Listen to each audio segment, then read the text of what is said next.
What is up, YouTube? This is Nick with Consumer This. I want to thank you guys for stopping by my channel to check out a fragrance review. I do them every Sunday, so go ahead and hit that subscribe button if that is something that you want to see every week.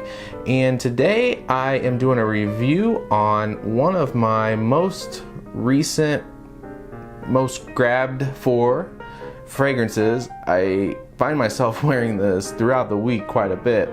Now, this fragrance is a very versatile fragrance. You can wear it to the office, you can wear it casually, you can wear it on a date, you can just basically, year round, you can wear it. It's a very, very versatile fragrance.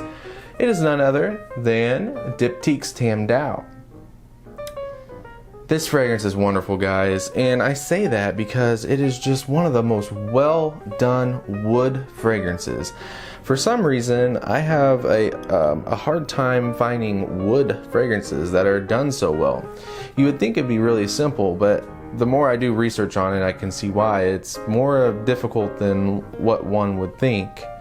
This is a sandalwood that is just creamy, and I know it has, we're gonna dig into the notes, but from my memory, it has cedar, sandalwood, and rose as the main players, but we'll get into that shortly. Just the initial smell, though. This is just such a clean, well done fragrance, and I'm really not sure why people don't talk about this more in the community. I know it has a lot of love on Fragrantica, and a lot of people know about it. But just the way this smells, I'm just surprised it's not so hyped.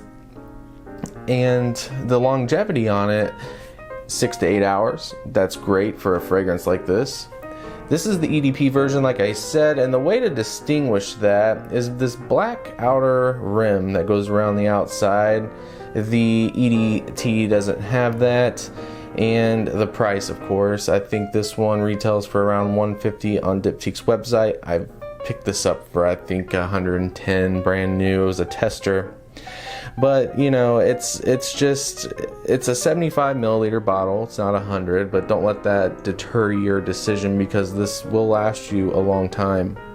This is just a really well done fragrance, and I'm gonna say it's more masculine than feminine, although it is unisex, and I could see a particular type of strong-willed female pulling this off. But this is gentlemen, this is going to be something you want to look at if you like a fresh, masculine, clean, just all year-round fragrance. I know a lot of these reviews are subject to fall, winter, spring.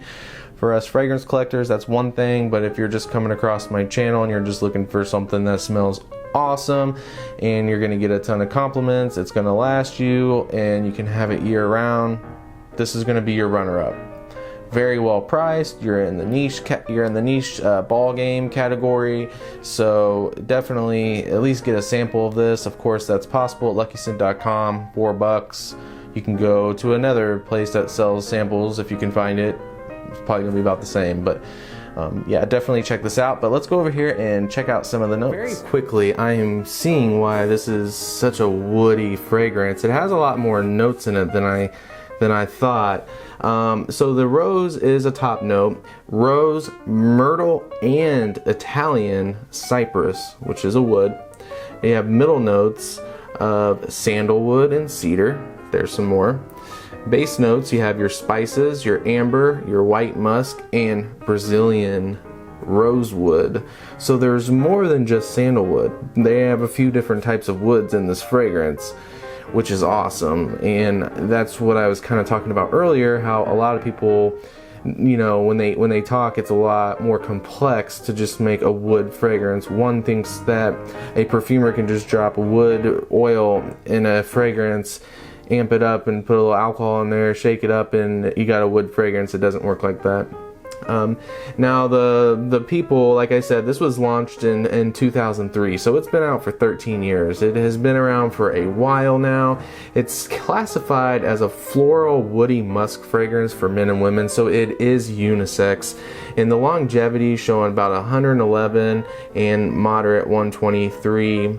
They're only double digits on everything else, so you know that's going to be your, and I'm going to have to go ahead and agree with those ratings. I'm going to get moderate to long lasting longevity on this, and projection. It's a little, you know, closer to the skin, which is a nice thing. It's a casual, just if you're walking by somebody in the office though, they're gonna smell it.